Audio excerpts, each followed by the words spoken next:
we heard angry and emotional testimony Monday in the corruption trial of former presidential candidate John Edwards. Cheri Young, the wife of former Edwards aide Andrew Young, was asked why she went along with a plan to hide the candidate's affair. She began to cry, and then she said, quote, "I felt like everything had been dumped in my lap. Everybody was on board but me. I didn't want the campaign to explode and for it to be my fault. I ultimately decided to live with a lie." She also testified that Edwards made the plan sound as if it was good for the country. 48 Hours correspondent Erin Moriarty and CBS News legal analyst Jack Ford, our latest couple, are joining us here at the table. Good to see you both.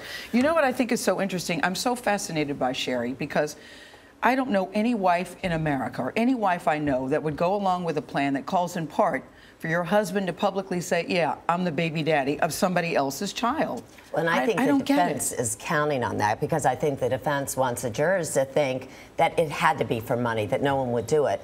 But to see her on the stand, you know, she started Friday and then she went, it's all still just direct. She was on all day yesterday. She looks so haggard.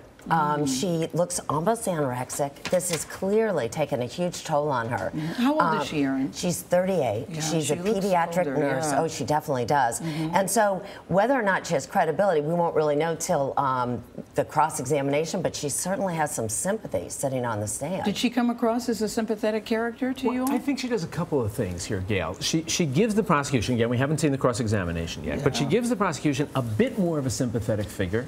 You know, as you said, she broke down on the stand in tears. The judge had to ask. Anybody would have given a more sympathetic figure. Yeah, well, exactly. But that's the thing. This is all Charlie. relative inside the courtroom. But Yes. at least a bit more sympathetic. She also gives the prosecution the notion, and she said this herself, that ultimately she goes along with this bizarre arrangement because they were concerned that the campaign would implode otherwise. And remember, that's exactly the prosecution's theory here, that money was given. Yes, they were friends, but the reason was to protect the campaign, and that's why the prosecution says it's a crime. And the last thing she does is she gives some idea of the power that John Edwards had over these people. As you said, do you know anybody else who would say to their husband, yeah, you go ahead. You take the heat for this one. You say you're the father of the child. But they did it ultimately because of the power that John Edwards exerted over all of them. And adding to that, you know, she actually really paints a very unattractive picture of both of the Edwards and Riel Hunter, because she describes this life.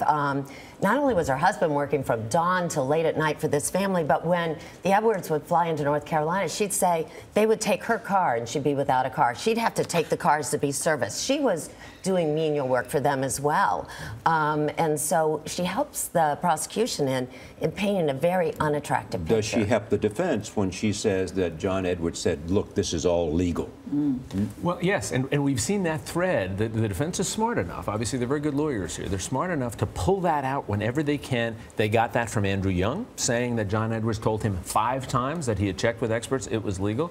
They get it again here. And remember, the drumbeat that for the prosecution is it was all to protect the campaign. The drumbeat for the defense is, look, maybe we might be wrong, but we thought it was okay at the time we did. We didn't have any intention to break any laws, and we didn't think we were breaking any. But aren't they thinking people, guys? I mean, how do you even buy this story? I mean, just when you say it out loud, it sounds so cuckoo for Cocoa Puffs on so many different levels. I'm so curious about the power that he was able to exert over them. Well, it was power, but also they were riding his coattails. Okay. I think that's a lot what's going on here. I think Andrew Young and his wife thought they were going to end up in the White House with a lot of power as well. And this is really a trial about betrayal all the way across the board. I mean, it does involve John Edwards betraying his wife, but it's also this very strange relationship between Andrew Young and John Edwards. And when that fell apart, that's why we have this trial. Does this mean John Edwards is more likely to appear? Well, you know what, Charlie, it's a hard call to make, but I would be surprised if he doesn't. I think because, again, you're going to need somebody to tell his story. And I just think that he's sitting there thinking, nobody in this courtroom is better than I am. Even though there are a lot of good lawyers, and he's saying he was a very good lawyer, I think he's thinking, nobody's in this courtroom is better than I am. And if it's my future, you know, I want to get on there. Here's the concern for the defense. Don't have an obligation to testify, and the jury will be told you can't hold it against him if he doesn't.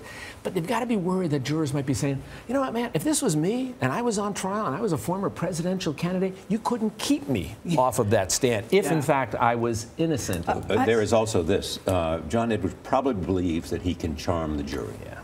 Very good point. Well, and he's very animated through this. I always love a lawyer's charge, Jack, that says, you may not like these people, and don't hold that against them, but I think for a jury to like you. And we say that often as defense attorneys, by the way. Yes, I know you do. I think it's important that the jury like you. You say he's going to take the stand. I predict he doesn't. We shall see. We'll see. To be continued. Thank you both. Jack Ford and Erin Moriarty. Always good to see you guys.